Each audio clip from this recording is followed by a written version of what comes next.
안녕하세요. 바이블 가이드입니다.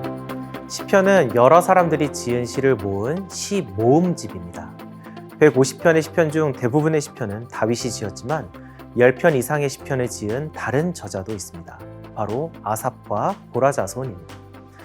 이번 주에는 두 저자의 시편을 통해 이스라엘 백성들이 어떻게 하나님께 나아갔는지, 어떤 고백으로 하나님을 찬양하며 의지했는지를 살펴보도록 하겠습니다. 먼저 아삽과 그의 시편에 대해 살펴볼 텐데요.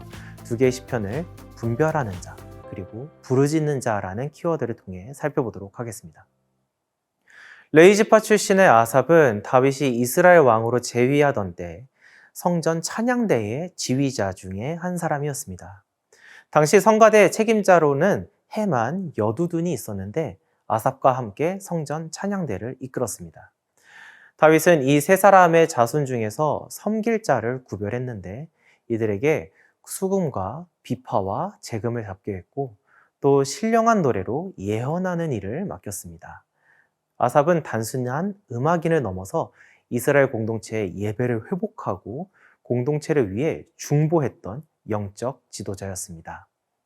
아삽의 시편이라고 표제가 적혀 있는 시편은 50편, 그리고 73편부터 83편까지 총 12개입니다.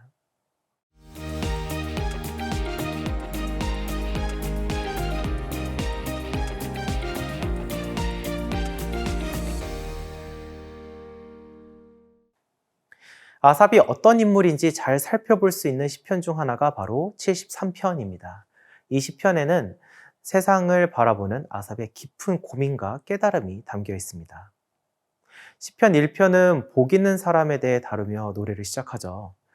하나님의 말씀을 주야로 묵상하는 의인은 시냇가에 심은 나무처럼 형통하지만 악인들은 하나님의 인정을 받지 못하고 그들의 길은 멸망의 길이라고 노래를 합니다.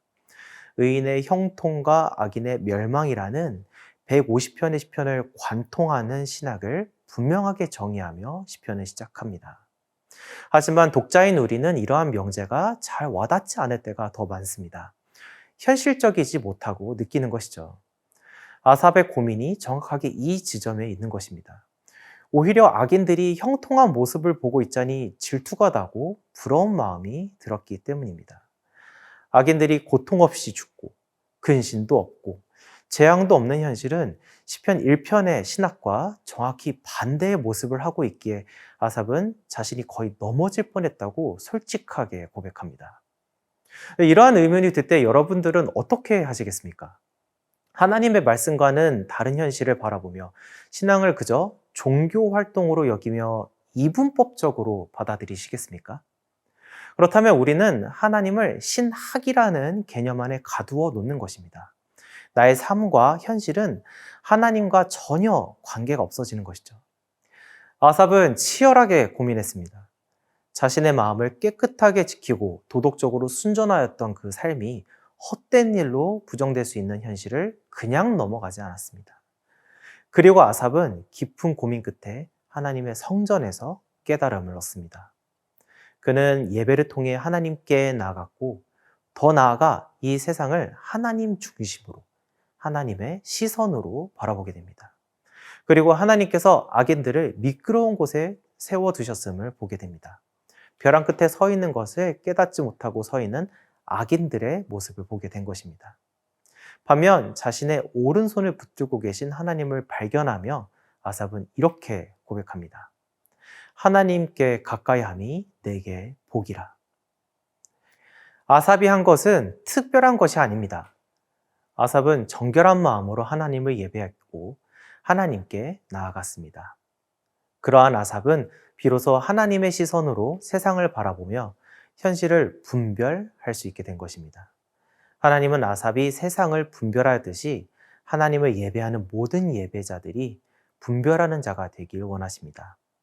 우리가 드리는 예배는 형식으로 끝나는 종교 생활이 되어선 안 됩니다. 실존하시는 하나님 앞에 서는 자리가 되어야 합니다. 더 나아가 하나님의 마음을 품고 하나님의 시선으로 세상을 분별하는 자리가 되어야 합니다. 바로 아삽이 그러했던 것처럼 말입니다. 아삽은 죄로 뒤틀린 세상을 하나님의 시선으로 바라보며 분별하는 자였습니다. 하나님의 마음과 시선을 통해 분별하게 되면 이제 더 이상 나의 것을 위해 하나님을 찾지 않습니다. 하나님께 부르짖는 외침은 자신이 아닌 하나님의 백성을 위한 간구로 변화됩니다. 74편의 아삽의 시는 수도인 예루살렘과 성전이 파괴된 이스라엘의 비참한 상황으로 인해 하나님께 부르짖으며 간구하는 기도입니다. 하나님이여, 주께서 어찌하여 우리를 영원히 버리시나이까? 영구히 파멸된 곳을 향하여 주의 발을 옮겨 놓으소서. 강렬한 부르짖음과 간절한 간구로 시작하는 아삽의 시편에는 처절함마저 느껴집니다. 이스라엘의 상징이자 자부심인 성전이 파괴된 모습을 바라보는 백성들의 마음은 형할 수 없는 상실감으로 가득했을 것입니다. 아삽은 그러한 이스라엘 백성들 중 하나였고 모두의 마음에 깊이 공감할 줄 아는 사람이었습니다.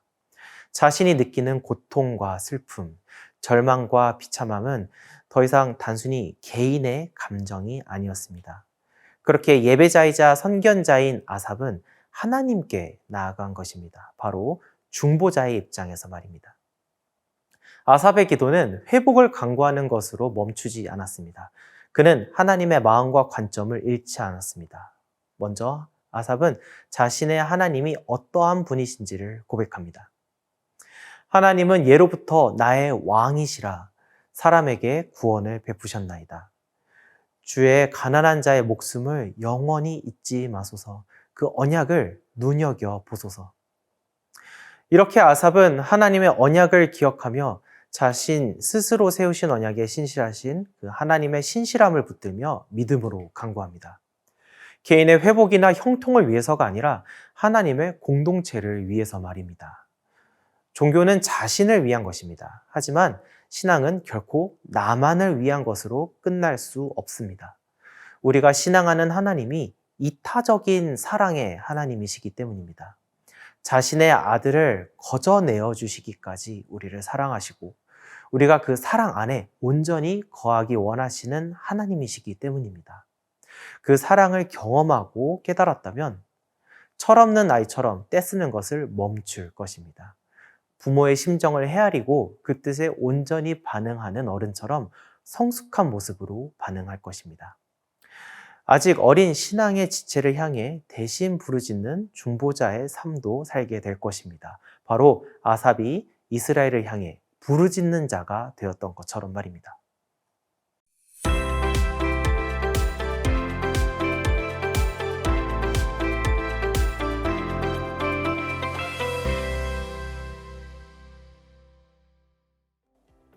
신앙은 뜬구름 잡는 종교 행위가 아닙니다.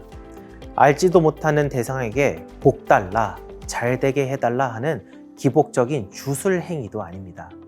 신앙은 나의 삶을 주관하시는 하나님을 통해 살아가는 현실입니다. 아삽의 시편은 매우 현실적입니다. 그러나 그의 간구는 또한 매우 영적입니다. 진짜 영적인 사람은 현실을 외면하지 않고 현실을 인정합니다. 그리고 현실을 넘어 세상을 주관하시는 하나님을 의지합니다. 우리도 아삽처럼 하나님 관점으로 세상을 바라보게 된다면 우리의 기도 또한 아삽처럼 이 세상을 위해 중보하는 간구가 될 것입니다. 이타적이신 하나님을 닮은 외침이 될 것입니다. 아삽의 시편과 함께 주님의 마음으로 기도하는 저희 모두가 되길 소망합니다.